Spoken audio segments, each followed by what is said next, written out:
kids, it's me, Miss Cade, your favorite art teacher, and today I'm going to be reading you a story about Wilma Rudolph. This book is called Wilma Unlimited by Kathleen Krull, and it was illustrated by David Diaz. Okay. No one expected such a tiny girl to have a first birthday. In Clarksville, Tennessee, in 1940, life for a baby who weighed just over 4 pounds at birth was sure to be limited.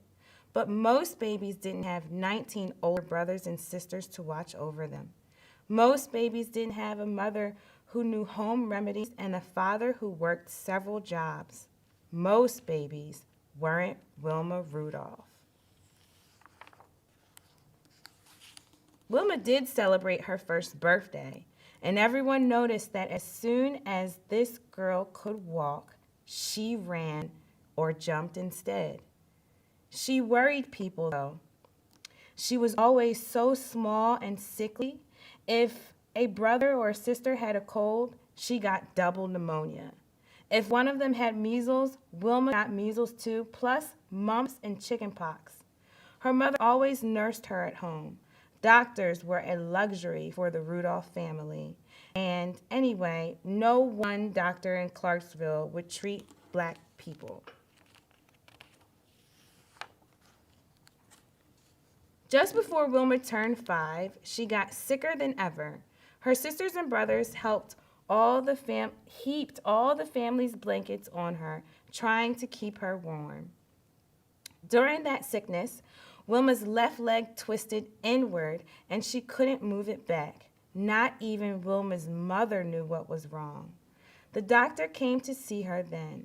Besides scarlet fever, he said, Wilma had also been stricken with polio. In those days, most children who got polio either died or were permanently crippled. There was no cure. The news spread around Clarksville. Wilma, the lively girl, would never walk again. But Wilma kept moving anyway. By hopping on one foot, she could get herself around the house, to the outhouse, in the backyard, and even on Sunday to church.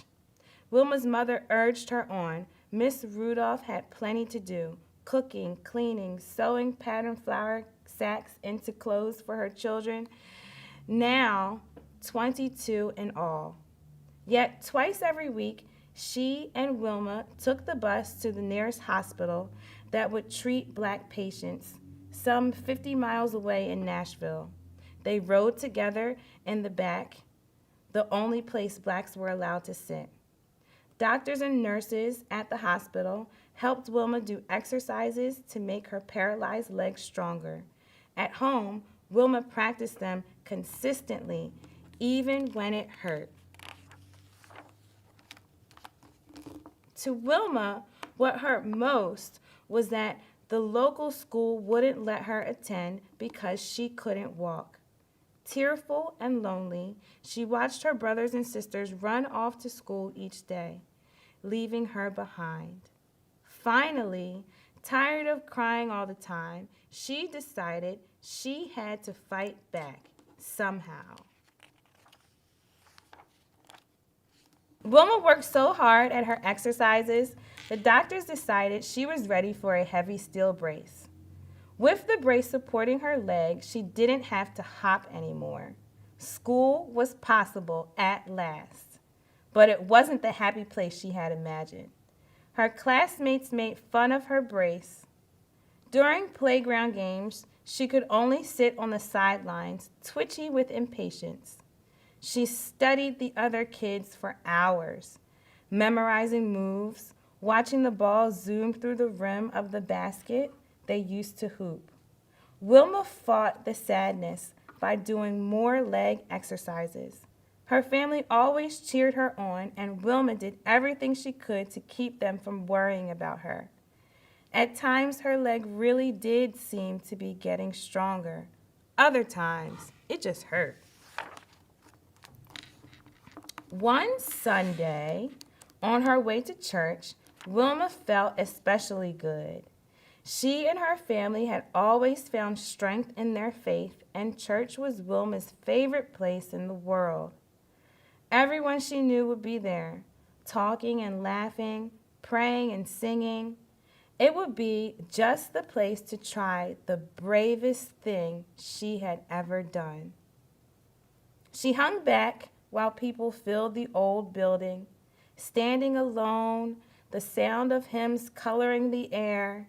She unbuckled her heavy brace and set it by the church's front door.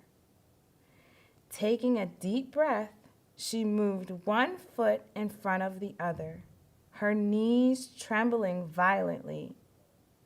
She took her mind off her knees by concentrating on taking another breath and then another.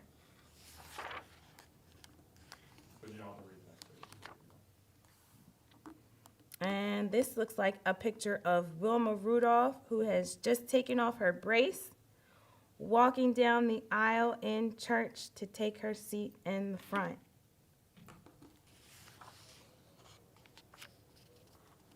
Whispers rippled through the gathering. Wilma Rudolph was walking. Row by row, heads turned toward her as she walked alone down the aisle. Her large family, all her family's friends, everyone from school, each person stared wide-eyed. The singing never stopped. It seemed to burst right through the walls into the trees. Finally, Wilma reached a seat in the front and began singing too, her smile triumphant. Wilma practiced walking as often as she could after that, and when she was 12 years old, she was able to take off the brace for good. She and her mother realized she could get along without it, so one memorable day, they wrapped the hated brace in a box and mailed it back to the hospital. As soon as Wilma sent that box away, she knew her life was beginning all over again. After years of sitting on the sidelines, Wilma couldn't wait to throw herself into basketball, the game she had most liked to watch. She was skinny but no longer tiny. Her long legs would propel her across the court and through the air, and she knew all the rules and all the moves. In high school, she led her basketball team to one victory after another. Eventually, she took the team all the way to the Tennessee State Championships. There, to everyone's astonishment, her team lost. Wilma had become accustomed to winning. Now, she slumped on the bench, all the liveliness knocked out of her. But at the game that day was a college coach. He admired Wilma's basketball playing, but was especially impressed by the way she ran. He wanted her for his track and field team. With his help, Wilma won a full athletic scholarship to Tennessee State University. She was the first member of her family to go to college. 8 years later, 8 years after she mailed her brace away, Wilma's long legs and years of hard work carried her thousands of miles from Clarksville, Tennessee. The summer of 1960, she arrived in Rome, Italy, to represent the United States at the Olympic Games as a runner. Just participating in the Olympics was a deeply personal victory for Wilma, but her chances of winning a race were limited. Simply walking in Rome's shimmering heat was a chore, and athletes from other countries had run faster races than Wilma ever had. Women weren't taught to run very well anyway. Track and field was considered a sport for men. And the pressure from the public was intense. For the first time ever, the Olympics would be shown on television, and all the athletes knew that more than 100 million people would be watching. Worst of all, Wilma had twisted her ankle just after she arrived in Rome. It was still swollen and painful the day of her first race.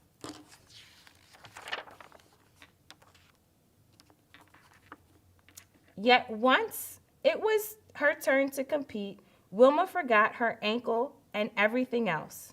She lunged forward, not thinking about her fear, her pain, or the sweat flying off her face.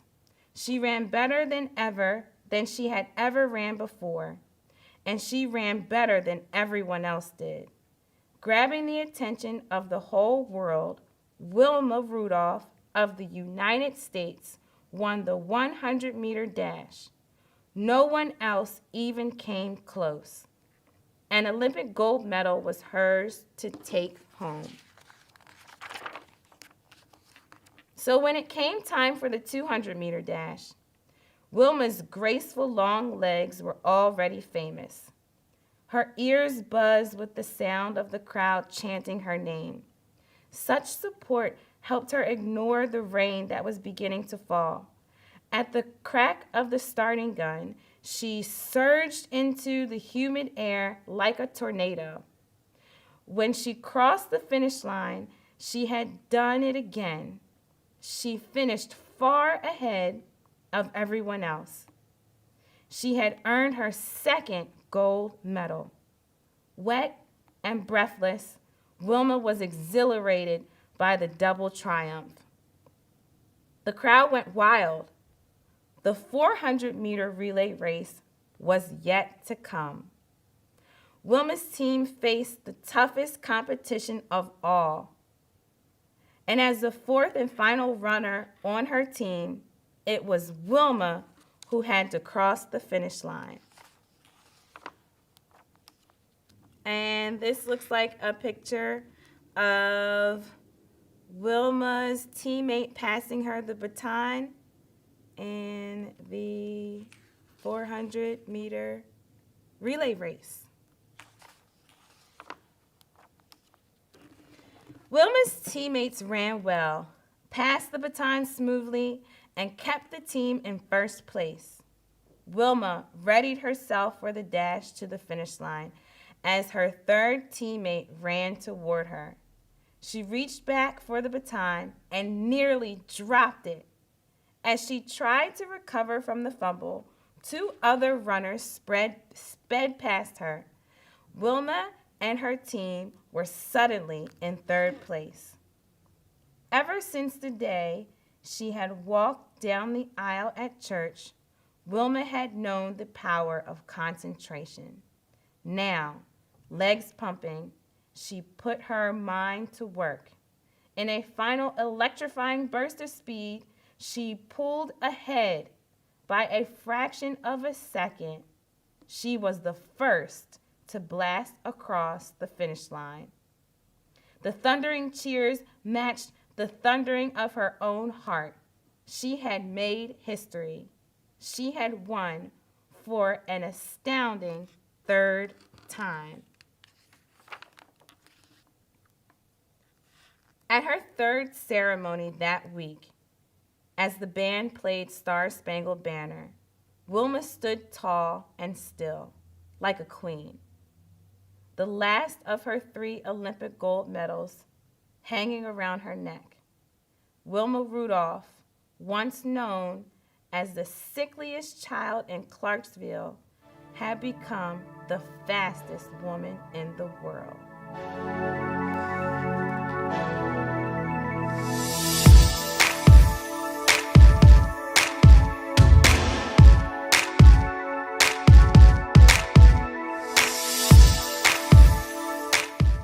That's the end of of the story. Thank you so much for taking the time to read with me. I'm Mrs. Cade, your favorite art teacher. Thank you, DETV, and thank you, United Way of Delaware.